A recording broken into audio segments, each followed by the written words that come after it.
ప్రధానంగా రాష్ట్రంలో ఉన్నటువంటి నలుమూలల నుంచి వచ్చినటువంటి డిఎస్సి అభ్యర్థులందరితో కలిసి ఒక ప్రత్యేకమైనటువంటి సమావేశం ఏర్పాటు చేసుకోవడం జరిగింది.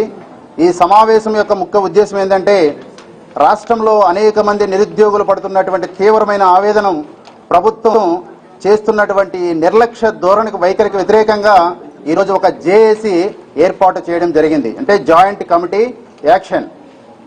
ఈ డిఎస్సి మీద జరిగినటువంటి అవకతవకలు రాష్ట్రంలో ప్రతి ఒక్కరికి తెలిసినటువంటి అంశమే.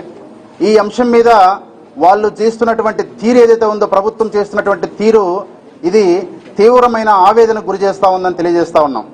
ఈరోజు నారా లోకేష్ గారు బహిరంగ చర్చకు సిద్ధమని చెప్పి సవాల్ విసురుతా ఉన్నారు.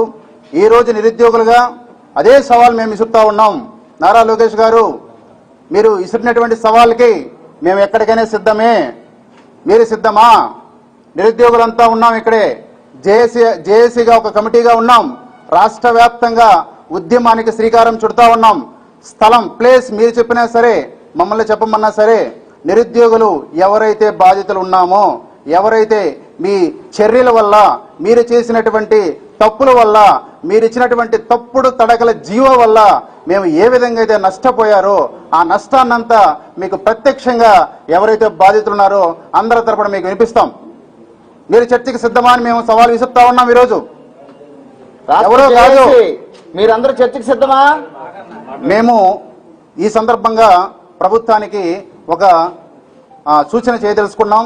ఇప్పటికైనా మీ యొక్క పంతాలకి, పట్టింపులకి అన్నీ పక్కన పెట్టి తక్షణమే డిఎస్సి మీద జరిగినటువంటి అక్రమాల మీద సిబిఐ ఎంక్వైరీకి మీరు విచారణకు ఆదేశించండి. విచారణకు ఆదేశించిన పక్షంలో ఈ కార్యాచరణ, ఈ జేఏసీ అనేది రాష్ట్ర వ్యాప్తంగా అనేకమైనటువంటి కార్యాచరణలు ఉధృతం చేస్తామని చెప్పి హెచ్చరిస్తా ఉన్నాం. మొన్న ఢిల్లీలో జరిగినటువంటి ఉద్యమాన్ని మీరు చూశారు. ఈ రాష్ట్రంలో ఉన్నటువంటి యువత అంతకంతకు రాష్ట్ర ప్రభుత్వం మీద త్వరలో మీరు అన్యాయం చేసినటువంటి ప్రతి అంశం మీద ఉద్యమం తీవ్రం చేస్తామని చెప్పి మరీ హెచ్చరికలు జారీ చేస్తా ఉన్నాం. ఇప్పటికైనా మీరు దీని మీద తక్షణమే సిబిఐ ఎంక్వైరీ జరిపించాలి, మా మొదటి డిమాండ్. నా ఉద్యోగం ఎందుకు పోయిందంటే, ఒక పర్సన్ బ్లైండ్ లేకపోయినా బ్లైండ్ అని చెప్పి, లో విజన్ అని చెప్పి ఫేక్ సర్టిఫికేట్ తీసుకోవడం వల్ల నా ఉద్యోగం పోయిందండి. PGT English. ఆ అబ్బాయి ఫోటో కూడా చూపిస్తాను. అయ్యా లోకేష్ గారు, మీరు చర్చకు సిద్ధమన్నారు కదా, మేము వస్తాము. మీరు వెరిఫికేషన్కి పిలిచినప్పుడు మేము 1:1లో వెరిఫికేషన్ అయ్యి సక్సెస్ అయ్యి మా పేర్లు రిజెక్షన్ లిస్ట్లో లేవు. మెడికల్కి పిలిచారు వాళ్ళని. మీరు కరెక్ట్గా మెడికల్గా మీరు చేశారా? అంతే కదా, మెడికల్లో వెరిఫికేషన్ చేశారా? చేస్తే అవి నిజంగా అయ్యిందా? ఈ అబ్బాయికి ఏదైనా సరే, ఈ అబ్బాయి బ్లైండా? ఈ అబ్బాయి పర్టికులర్ అబ్బాయి లో విజన్ మీద తెచ్చుకున్నాడు సర్టిఫికెట్. నేను ఫోన్లో మాట్లాడితే, నేను లో విజన్ మీద సర్టిఫికెట్ తెచ్చుకున్నాను, దమ్ముంటే మీకు డాక్టర్ ఎవరైనా ఇస్తే తెచ్చుకోండి అన్నాడు. నేను మరి నష్టపోయినట్టే కదా. ఇలాంటి ఫేక్ సర్టిఫికెట్లు పెట్టుకుని, చౌడి సర్టిఫికెట్లు పెట్టుకుని, వేరే డిస్ట్రిక్ట్ వాళ్ళు పెట్టుకున్న నష్టపోయిన మాకేం చేస్తారండి? మీరు ఏం చేశారు మరి? వెరిఫికేషన్ పర్టికులర్ గా చేశారా? క్లియర్ గా వెరిఫికేషన్ ఉందా? మేము సెలక్షన్ లిస్ట్ పెట్టిన మరుసటి రోజే కోర్టులో కేసు వేసామంటే దాదాపు 1 year బట్టి కోర్టులో కేసులు రానివ్వకుండా చేస్తున్నారు. అంతేకాదు, మీ ఇంటికి పొద్దున్న 5 గంటలకి పక్క జిల్లాల నుంచి ఆడవాళ్ళు, మగవాళ్ళు, ఏజ్డ్, షుగరు, బీపీ అన్ని వదిలేసి మీ ఇంటి దగ్గర కుక్కల్లా, బానిసల్లా మీ ఇంటి దగ్గరకు వచ్చి పడిగాపులు కాస్తే మీ పోలీసుల చేత మమ్మల్ని తరిమి కొట్టించారండి బార్డర్ల ప్రకారం. అయ్యో మేము ఒక్కసారి అవకాశం ఇవ్వండి, మా బాధలు చెప్పుకునే అవకాశం ఇవ్వండి అంటే మీ ఇంటి దగ్గరకు వస్తే పొమ్మన్నారు, సచివాలయంకి వస్తే పొమ్మన్నారు, అంటే టీడీపీ పార్టీ ఆఫీస్కి వస్తే పొమ్మన్నారు, చిన్న పిల్లలతో ఎండలో వస్తే పొమ్మన్నారండి. ఇదెక్కడ న్యాయం అండి లోకేష్ గారు? మేము అడుగుతున్నాం అండి, జాయింట్ యాక్షన్ కమిటీ మెంబర్స్ గా మీరు మాతో చర్చకు రండి. మీరు ఎంతసేపు మీ ఐఏఎస్ ఆఫీసర్ని మీడియా ముందు తీసుకొచ్చి వాళ్ళ చేత మాట్లాడిస్తున్నారు. మీరు ఒక్కరోజైనా మాట్లాడారా అండి? మాట్లాడలేదు. ఫేక్ సర్టిఫికెట్లు కరెక్ట్ గా చూసారా అండి? మాట్లాడలేదు. ఎందుకు పెయిడ్ మమ్మల్ని ఏమైనా అంటే మేము మీడియా ముందుకు వస్తే మమ్మల్ని పెయిడ్ ఆర్టిస్టులు అంటున్నారండి. మేము పెయిడ్ ఆర్టిస్టులు కాదండి అయ్యా మహానుభావ, మేము పెయిడ్ ఆర్టిస్టులు కాదు సార్. ఇదిగో నా వెరిఫికేషన్ లెటర్ అండి. నేను 29వ తారీఖుని విమలా స్కూల్లోని పీజీటీ ఇంగ్లీష్ కి వెరిఫికేషన్ కి వెళ్ళిన కాల్ లెటర్ ఇది.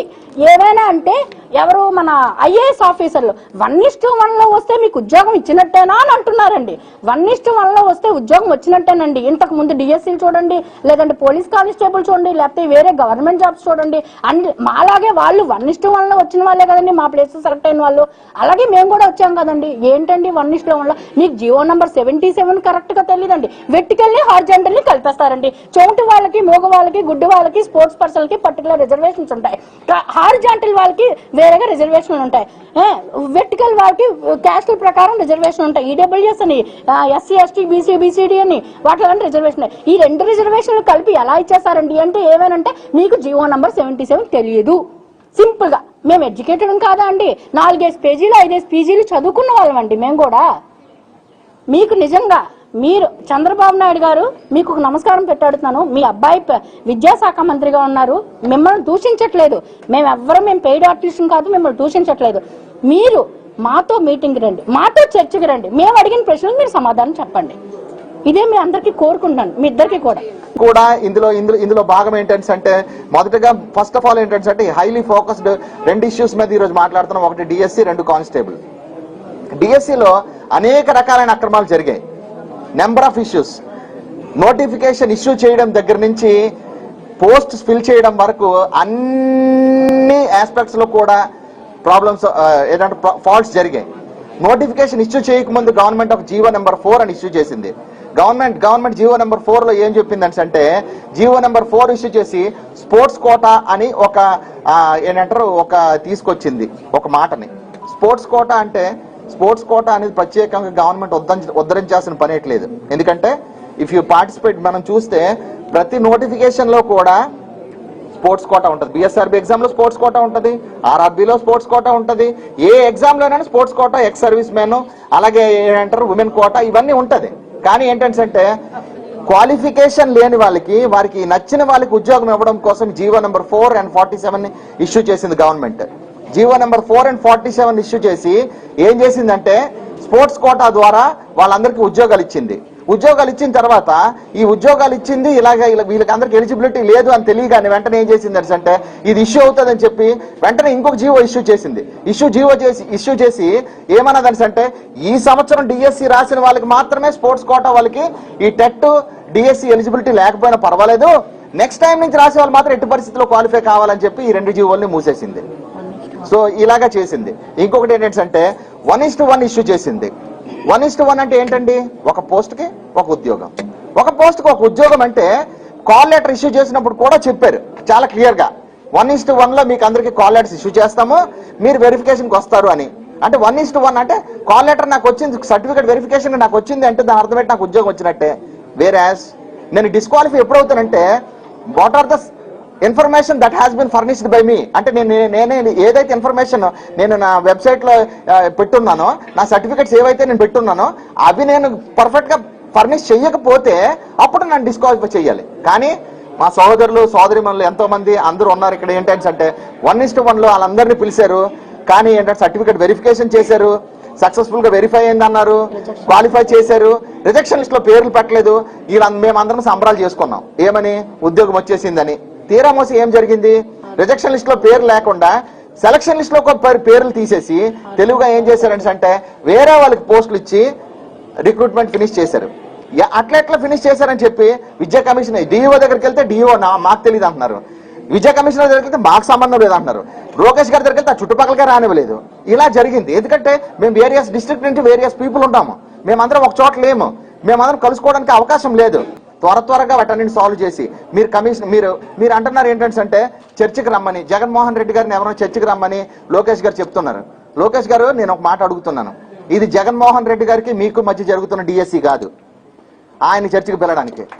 విషయం ఏంటంటే ఇది జగన్మోహన్ రెడ్డి గారికి మీకు జరుగుతున్నది కాదు, ఇక్కడ మాకు విద్యార్థులకి గవర్నమెంట్ కి జరుగుతున్నది. గవర్నమెంట్ లో ఈ రోజు మీరు ఉంటారు, లేకపోతే మీరు ఉంటారు, మీకు చేత కాలేదు గవర్నమెంట్ నుంచి పక్కెళ్ళిపోండి. మాకు ఉచిత విద్య, ఉచిత వైద్యం ఇలాంటివి చేసే గవర్నమెంట్ మేము ఎలా నడుపుకోవాలని మేమే వచ్చి నడుపుకుంటాం.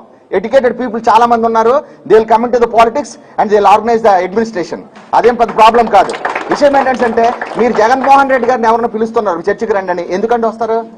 మీరు ఆయన పిలుస్తున్నారు, ఆయన రారు, మీరు ఆయన పిలుస్తారు మీరు వెళ్ళరు. ఎందుకని అంటే ఏంటంటే ఇక్కడ ఇది అక్కడ అంతా పొలిటికల్ డ్రామా నడుస్తుంది. నాకు అర్థమైంది ఏంటంటే ఇది కాదు. విషయం ఏంటంటే ప్రాబ్లం మాది. చర్చకి మమ్మల్ని పిలండి, మేము వస్తాం. మేము ఎక్కడికైనా వస్తాం. జేఏసీ మీరందరూ రెడీనా? మేమందరం వస్తాం సార్. మీరు ఎంతమంది కూర్చుంటారో, మీరు కమిషనరు, మీ ఎడ్యుకేషన్ కమిషనరు, ఎవరెవరు who are the part and parcel of DSC, total recruitment కి సంబంధించిన part and parcel of DSC ఎవరెవరైతే ఉన్నారో మీరు అందరూ చర్చగా కూర్చోండి. మేమందరం వస్తాం. ఎక్కువ మంది కూడా రాము. మీరు సెలెక్టెడ్ పీపుల్ పిలండి. మేము selected people with hall tickets మేము వస్తాం. విత్ హాల్ టికెట్స్ అంటే with call letters and hall tickets. అంటే అభ్యర్థులు కాని వాళ్ళు ఎవరో వచ్చి ఏదో మాట్లాడేస్తున్నారు, మీరు భయపడవలసిన పని లేదు. 100% మీరు ఇచ్చిన డాక్యుమెంట్స్ తోనే, మీరు ఇచ్చిన ప్రూఫ్ తోనే మేము రావడానికి సిద్ధంగా ఉన్నాం. కాబట్టి ఏంటంటే ఇది పొలిటికల్ గా సంబంధించిన విషయం కాదు. So don't call other politicians. ఇకపోతే ఆంధ్రప్రదేశ్ గవర్నమెంట్ లో ఇంకా బోల్డ్ అండ్ పార్టీలు ఉన్నాయి. సిపిఐ ఉంది. ఇంకొకటి ఏంటంటే దౌర్భాగ్యం ఏంటంటే గవర్నమెంట్ ఏదైతే మాట్లాడుతుందో అది 100% చేస్తుంది అన్నదానికి ఒక ఉదాహరణ చెప్తాను. డిఎస్సిలో 77 జీవోని మిస్యూజ్ చేశారు. ఎట్లా మిస్యూజ్ చేశారు అంటే ఎవరైతే ఇప్పుడు ఫర్ ఎగ్జాంపుల్ కాన్స్టిట్యూషన్ మాకు ఇచ్చిన రైట్, ఒక బీసీ క్యాండిడేట్స్ కి 35% రిజర్వేషన్ ఉందనుకోండి. 35% రిజర్వేషన్ లోనే ఎన్ని వేల మంది బీసీ వాళ్ళని కొట్లాడాలంట.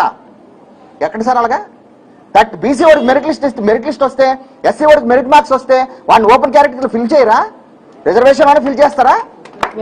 ఎన్నాళ్ళు తొక్కుతారు? ఇంకా ఎస్సీ ఎస్టీ బీసీ వాళ్ళని ఎంతకాలం తొక్కుతారు మీరు? ఇది అన్యాయం కాదా?